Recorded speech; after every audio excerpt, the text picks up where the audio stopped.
Hi, everyone. So we're back again with another episode. Stefano Virgili and myself in Malaysia, but in our own respective locations because of COVID. And our guest today is Don Einhorn.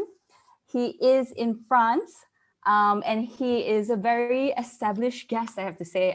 Stefano and Dom met online somewhere, but also actually met in person some years back. Serendipity, huh?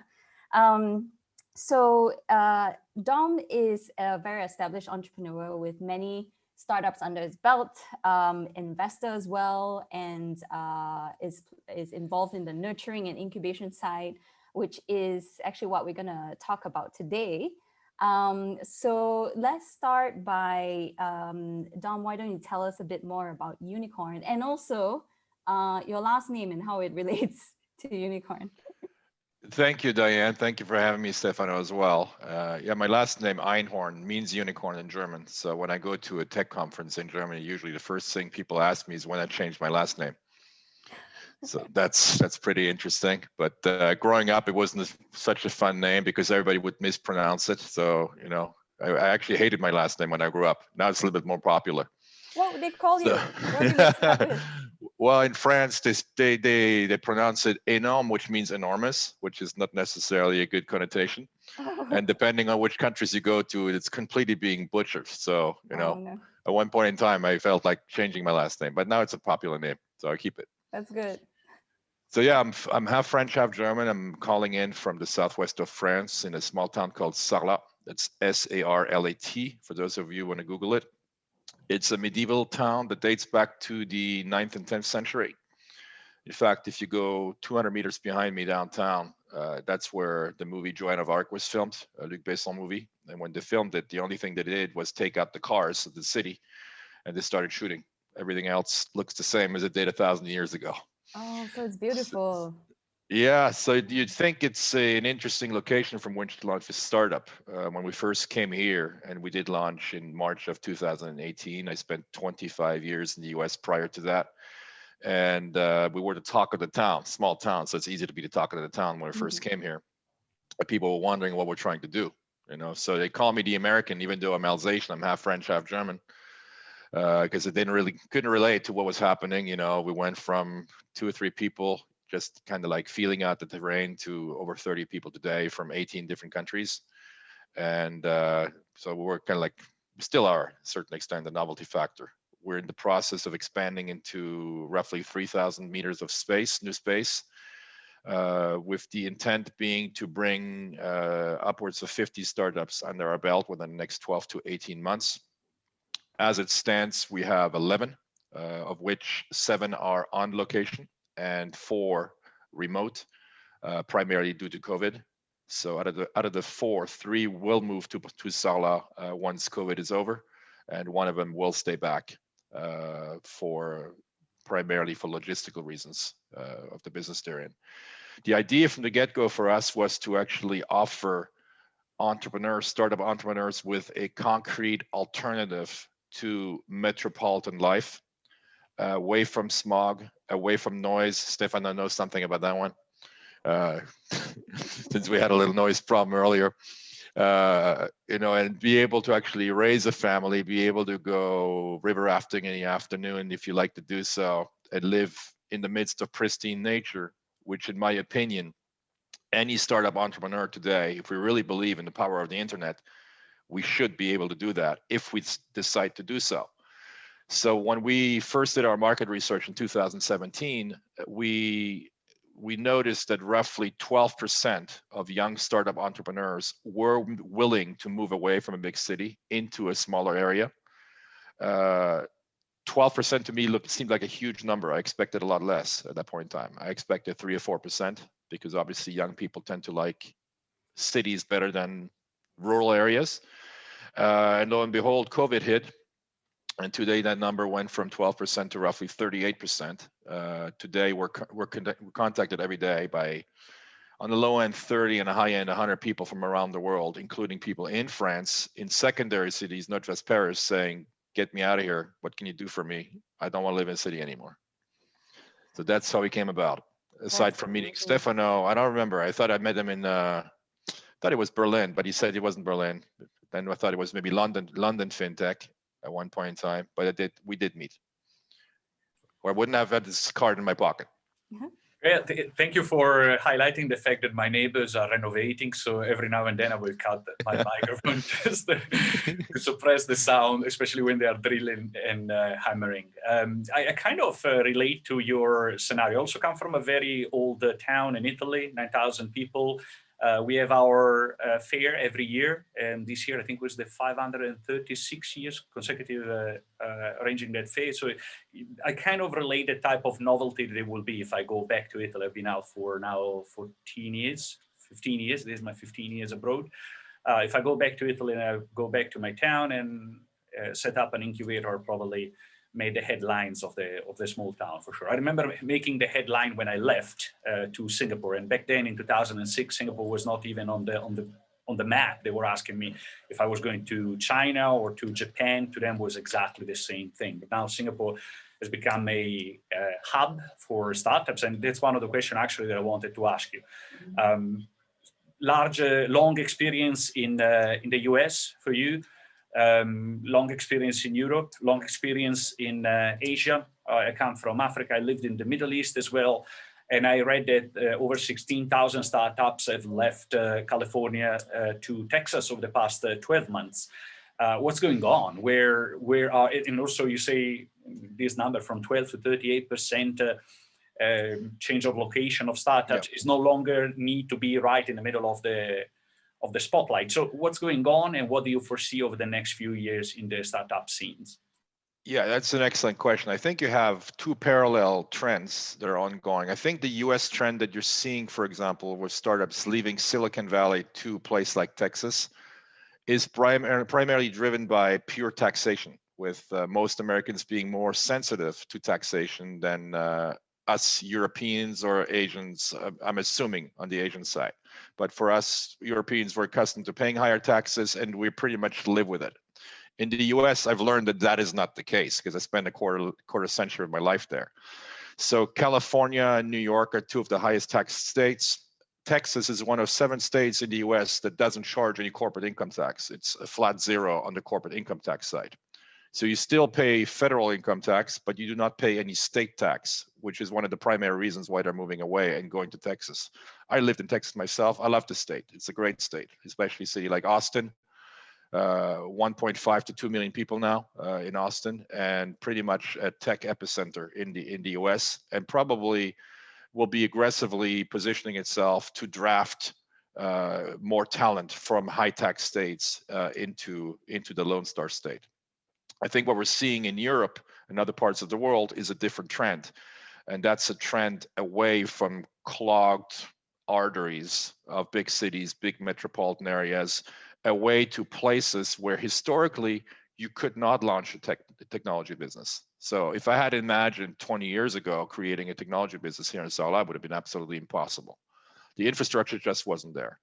And then to be able to convince talent to come to the city, because this city, like yours in Italy, has 9,000 souls in the winter, but it has 2.5 million tourists in the summer. So it tends to get very active. It's already very diverse, at least for half the year.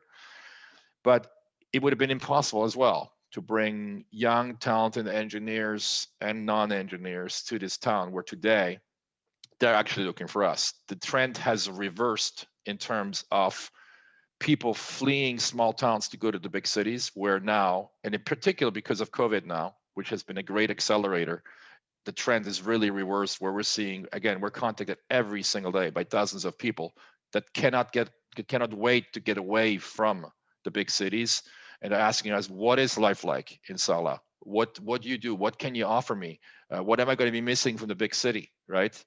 I said, well, don't look at it from that perspective. Look at what you're going to be gaining. So if we take one example, two of my engineers here at UNIQORN, they're Panamanian.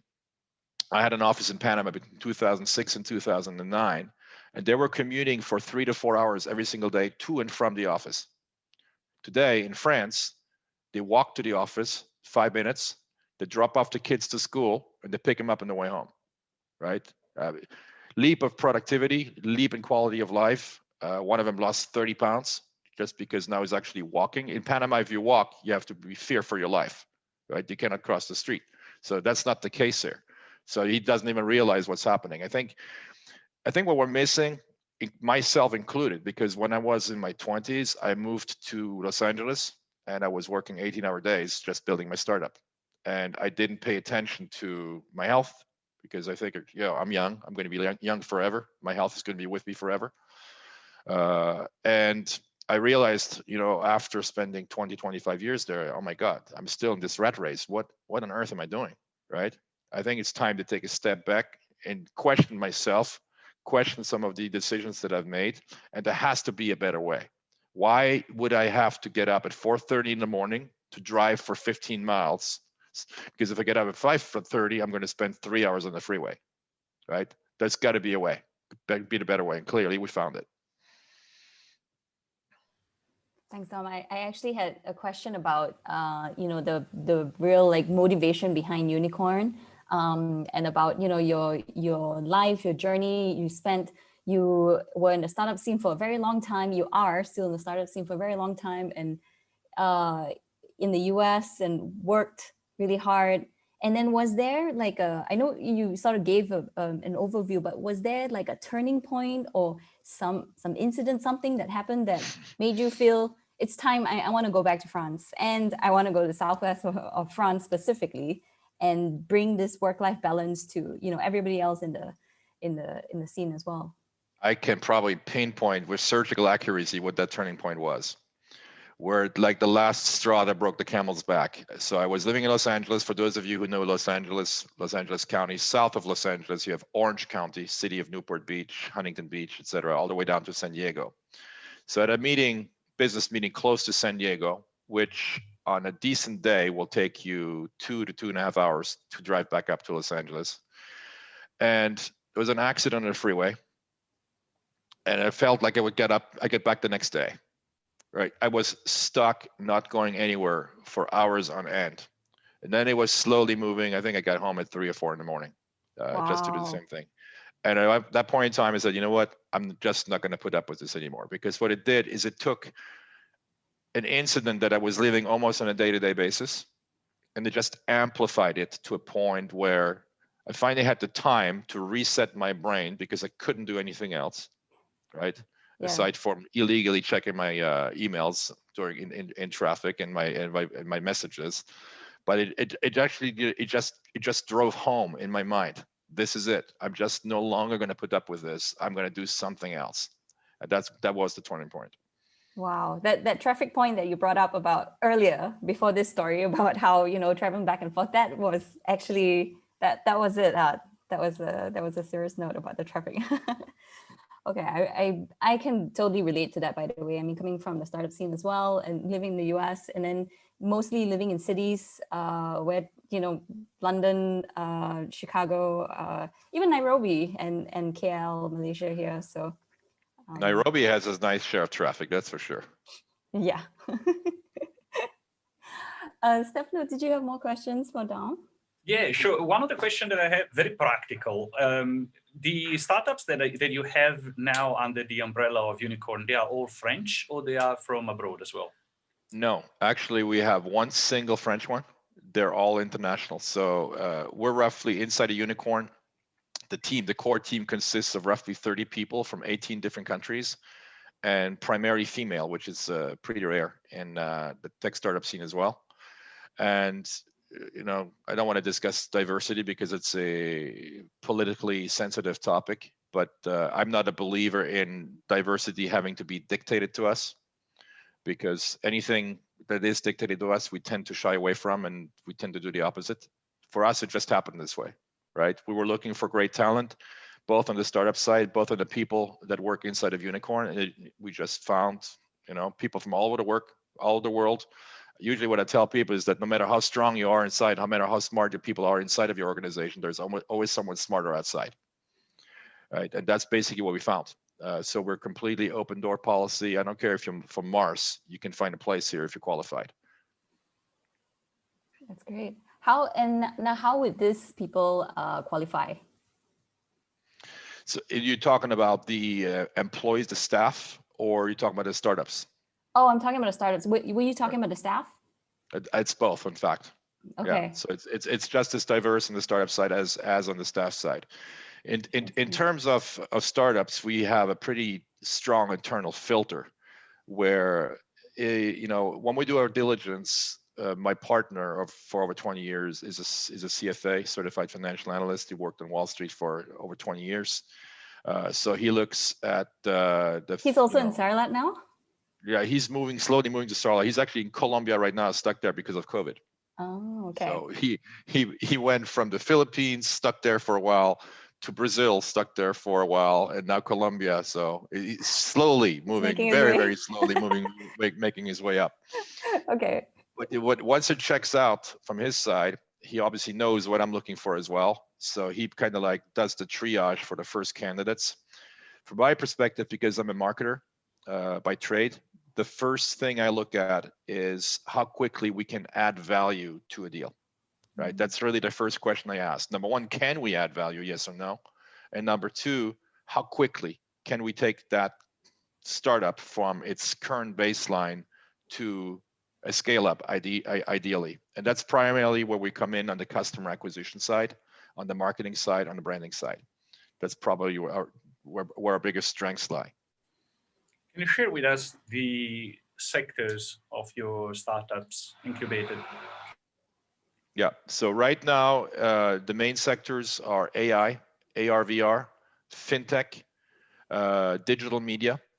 And because we're in a rural area, we're slowly moving into agri-tech as well. But it's a very slow move because it's not an area that I know very well. So I'm still trying to identify talent that I can bring in-house that can actually do the right type of triage. The agri-tech, does it include wine? Actually, we're in France here, so we have a specific term for that. We have wine tech, and it's funny you mentioned wine tech because it's actually one of our we're active in the space. We have one, soon two startups in the wine tech industry. One company is called Palate Club, P-A-L-A-T-E, and they've devised an AI for wine. Basically, you download their app, they will send you blind samples, 3 little bottles of wine. You rate them via the app. After 3 or 4 runs like this, they read your palate. So they know they will send you a more and more customized selection of wine that specifically caters to your palate because none of our palates are alike. The other startup is in Bordeaux, obviously in one of the premier wine regions of the world. They're called Lex Lingua, and they basically apply AR to a wine, where you take your device, you hold it against the label of the wine, and it reads you the whole story about the vineyard, and the founder of the vineyard comes up and speaks to you about the wine, what makes it so special. Wow. Wow. Yeah. Okay. So bringing like customizing taste and as well as bringing the whole experience of the background, the history of the wine. It's a big deal on the customization because most people who like wine, they just don't know what they should be drinking. Yeah. Right. And in the wine space, one size never fits all. It's the opposite, right? You could be loving a bottle of wine and I would hate it, for example, right? Or vice versa. That's how different our palates are.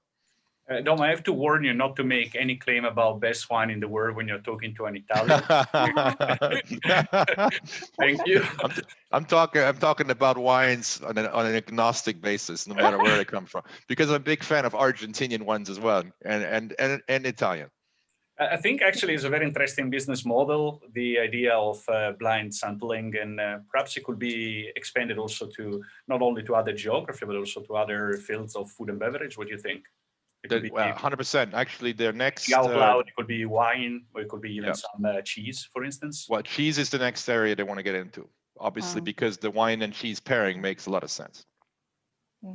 And then the business model will be like a box, subscription box every month sent. Very much like Razor of the Month. Very much so. Yes, it's auto ship till cancel. Would you like to promote this startup and tell us where to find it, the website? Yeah, for those of you who were interested in that, the founder of the startup is actually, like me, half French, half German, but it's reversed. His mom is German, his father is French, and he's in San Francisco. Company is called Palate Club, P-A-L-A-T-E Club.com. Cool. And how, so speaking of the startups that you're incubating, how and where did you find them? Or more so, how did they find you? There's two primary ways. We have a very strong network that I personally built for the last 25 years with primarily investment bankers around the world, in the US and in Canada in particular, and some in the UK. So we get deal flow on a regular basis. And it's great deal flow because in some cases, their condition of investment is for these startups to work with us, right? So we've built a great relationship, and I get calls once, twice a week from an investment banker. I have this deal. You want to take a look at it? And they look for validation first and foremost. And if I say, well, I think you're onto something, or I say, stay away, sometimes they don't take that advice and they go away. They do it anyway, and they call me back 6 months ago and said, well, if I only had listened to you. But in most cases, they're kind of like being hand delivered to us. And if we like it, if it checks out, they just integrate UNIQORN. So it's very seamless. And then now that we're getting larger and that we're expanding, we basically have, on a bad day, 30, on a good day, 80 to 100 startups that are contacting us on LinkedIn. Wow. Primary way of contacting. And then obviously easy to do the triage. Some people will just blindly send you a deck without a note with it. Some people will call me John, even though my name is Dom. That's an instant delete. Bad cut and paste. You can do the triage pretty quickly on those. And hey, I may be missing out on the next Airbnb. Who knows? But I really don't care. If you call me John, I want nothing to do with you. Yeah, especially if you're getting so many applicants each day. Makes sense. Stefano, you have any questions? Yeah, a question that probably answers itself. I was wondering if language has been a problem at any point in time in the journey for any of the incubated startup. It's becoming less and less of a problem. Here, most people that come here, the language in the office, even though we're in France, it's almost like a blasphemy where it's definitely English, right? Which, how proud French people are about their own language. But most people speak 2, 3, 4, 5 languages, right? So you hear every single language here in the office. But when we speak amongst each other, it's usually English. Or French if we're just around a group of French speakers, or German, right? So switch around. My personal upbringing, we're sitting at a dinner table speaking in 3 or 4 languages about the same topic, but addressing a different person in that language, right? It's just normal. Makes it easier to multitask later in life, I guess. But language has not been slowing us down. That's very interesting, because I was thinking of which could be considered the capital city of startups in Europe. And of course, first city that comes to mind was London, when it was part of Europe. Now probably won't, or maybe will, I'm not sure. I would like to hear your opinion on that. And then, of course, Berlin, and then Paris, maybe Milan, perhaps somewhere in Spain as well. What are your thoughts on the upcoming? Oh, by the way, I heard good things about some former Yugoslavian republics. Yeah. So what's your opinion on where is the direction of the startups going? Yeah, so you mentioned former Yugoslavia. Start with that. So we have a small office in Skopje, Macedonia. Great engineering talent, beautiful town. It's the town that has probably 150 statues of Alexander the Great. That's the big joke over there. No matter where you go, you have Alexander the Great looking over you. So much that they were actually asked and forced to change the name of the country to Northern Macedonia now, right? By the Greek, yeah. It's a very touchy, very sensitive topic. 2 million people, very small country, right? But a lot of talent on the engineering side. I think probably similar to that, Croatia next door. But to go to your question, I think London is probably still the big boy when it comes to startups, primarily because of the financial sector being very developed, ease of access to financing, even though the city is atrociously expensive from every level. If you're a young startup entrepreneur, I personally wouldn't recommend that you go to London to launch, especially if you're going on a shoestring budget, because you'll be out of business within 3 months. That's how expensive it is. I think what we're seeing now is, rather than seeing cities branding themselves as the startup city, they're becoming more themed. So for example, Rennes in Normandy is now theming itself as the cybersecurity capital of France, right? Which is very interesting because I think it's actually, from a marketing perspective, very smart, because there are so many cities now, as you mentioned, London, Paris, Toulouse, where you have Airbus, Milan, Barcelona, Madrid, Malaga in the south of Spain, et cetera. They're branding themselves openly as tech. I think that the tech label is no longer going to be defensible going forward from a pure marketing perspective, that cities will need to specialize. So you see some cities also becoming more agri-tech focused. London, clearly fintech, right? And I think that's probably going to stick with them in the fintech space. And then what you're seeing also, Berlin, for example, more and more AR, VR, right? Others, more digital media. I'm thinking about Barcelona right there. And new labels popping up all the time. Because if you're talking about tech today, I mean, tech is pervasive and every industry has basically been consumed by tech. And if you're not in tech or working with tech, you're pretty much out of business. And I think that's, you're going to see this trend continue and become stronger and stronger, where cities, big and small, are going to try to latch on to a specific label, because it becomes a defining mark for themselves that helps them stand out from the crowd. Very interesting. And probably I can relate also to the fact that branding can be, branding according to one specific branch of startups can be great, and certainly render a great service to Singapore. That became, I would say, the fintech hub for startups in probably in Asia. I think the largest fintech event in the world is organized by the Monetary Authority of Singapore. It's very large. This year, actually, they did it online. Last year, they did it online in multiple continents as well. But in a way, it could be a double-edged sword, because for those startups that are working, for instance, in e-commerce, they try to open a headquarter in Singapore, then they realized that the massive market was in Thailand, in Indonesia, or in the Philippines, or in Malaysia itself, just simply for a matter of the population. And so some of them, they just give it a try in Singapore, maybe they keep a registered office in Singapore, but then they move all the operation to Indonesia, to Jakarta specifically, because Jakarta alone is, what, four times bigger than Singapore. And so there is interest in following, or it could be the case, for instance, for Malaysia with agritech, or with other areas of Islamic banking, for instance. It could be another branding of a region. And very interesting what you're saying about the de-urbanization of startups looking for smaller areas. For instance, Diane lives in Kuala Lumpur, in the capital of Malaysia. I'm a 3.5 hours drive from her in the south on the shores of Johor. Because it doesn't matter now where we are, frankly, after COVID. It was already, probably we all knew that we could have lived anywhere we want, but with COVID, we were just forced to do so. And so we can pick and choose wherever we want to be.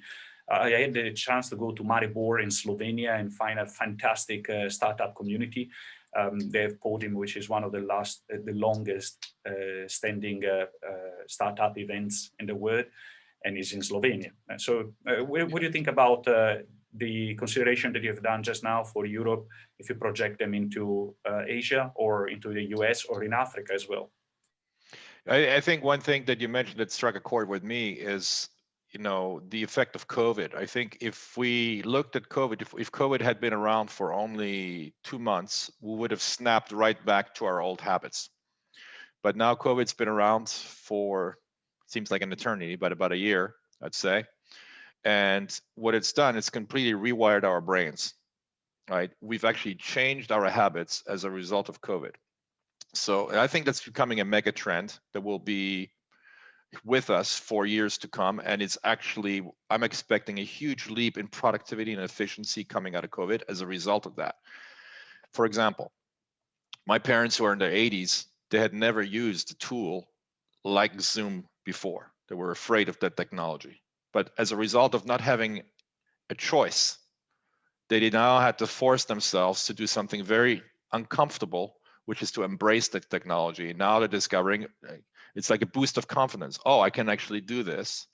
And now I'm going to do it all the time. I have older clients in their 60s and 70s who used to travel back and forth once a week from Los Angeles to New York or vice versa, who are saying, I'll never do that again.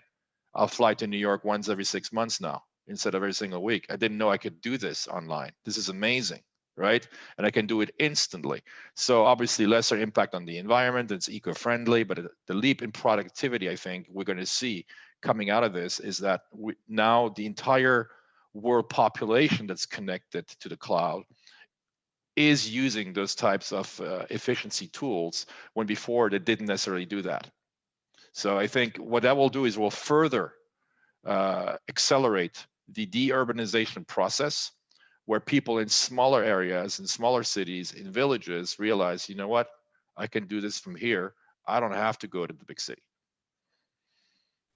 Yeah, I can relate to that too, that, you know, such perfect timing for UNIQORN because of the, not just the embracing of technology, but also the higher appreciation for life in general in regards to work-life balance. What plans do you have for the future, Don? Well, the biggest plans that we have is to make what we basically did for ourselves and make it available for a larger amount, right? So the size, I wouldn't go by size of addressable market because it's just exploded.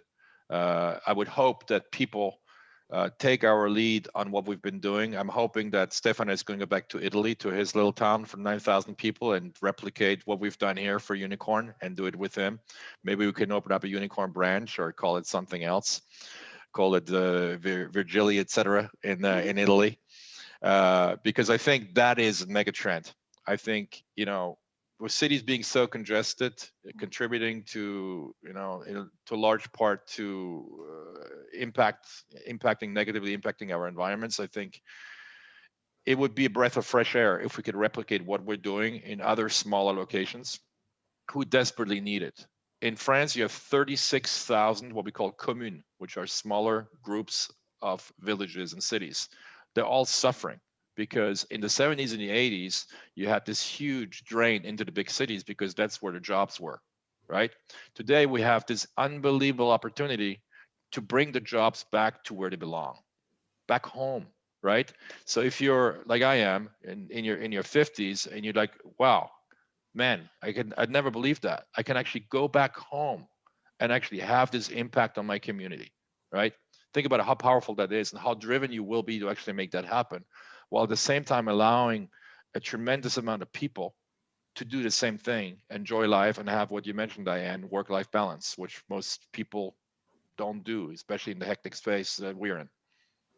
Yeah, I love that. I love your life's motto and what UNIQORN stands for. Stefano, do you have any other questions for Dom? No, just reflecting on the fact I remember attending a conference, and I think it was like good 10 years ago, so far before COVID, and there was a sociologist that was talking about the trends of mobility, and he was analyzing how in Italy we had a first sort of migration from south to north for productivity purpose, and then he went from the mountains, everyone went down. In Italy has a lot of mountains, have over 1,000 kilometers of mountains. From the mountains, everyone went down to the cities. And when the cities were too congested, there was a first step of deurbanization when they started going to they call it the area, the Piedemontana, is at the beginning of the mountains or the hills. And we have a lot of corporations, large organization or famous organization that are exactly at that stage. Think of Ferrari, think of Lamborghini. Modena were just a suburb of Bologna. Bologna was the big city, but then they started shifting out. And 10 years ago at this conference, I heard say the next stage will be to go back to the root, go back to the mountains. And it's happening, actually. There is no need to run away from your birthplace anymore, which is very, very attractive to me. It's happening so fast that even an Italian startup, which I forgot to mention, is moving to Sala right now. They're called Crowdy, Crowdy.eu. It's a special algorithm for crowdfunding platforms. And some very smart Italian PhDs, and they will be in Sala, right? Because they're looking for that kind of thing, and apparently they can't find it in Italy, not yet. So you have to go back to Italy as soon as possible. I'll go back to my town, set up Virgilia, and start bringing French startups to Italy. So Exactly. and talking about fighting in a friendly and friendly competitive way, do you want to say something about the Supercup?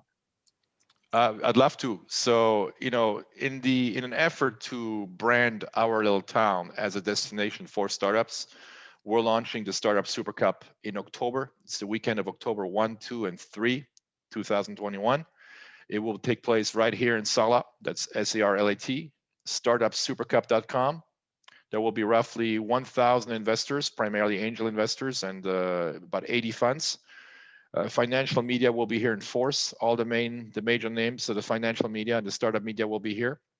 And it will basically pitch 120 startups against each other who will be competing for a number of prizes, including the grand prize amongst, you know, aside from a UNIQORN incubation package, they will also take home, you're gonna love this, a chainsaw carved unicorn. And the artist that's carving it was a dual world champion in chainsaw sculpture. So it's a wooden unicorn that he will be doing on the spot. And but it looks absolutely amazing, better than any sculpture you've ever seen. He's extremely skilled. So it's startupsupercup.com, October 1, 2, and 3. Wow, that's unique, huh? You won't get this anywhere else. It's even more than money that you need. But there's not going to be any football, right, at the Super Cup? Rugby on Sunday. So I'm the largest shareholder of the local rugby team. So for those of you who don't know rugby, listening in the US, think American football without the pads. Real men's game. So we'll have a game on Sunday, October 3rd in the afternoon, and we're hoping to get a large draw to the rugby team there. Wow, that's great. Dom, thank you so much for your time. This was such a pleasure. Thanks for having me, guys. Thank you, All Dom. the best. Thanks. Bye. Bye-bye.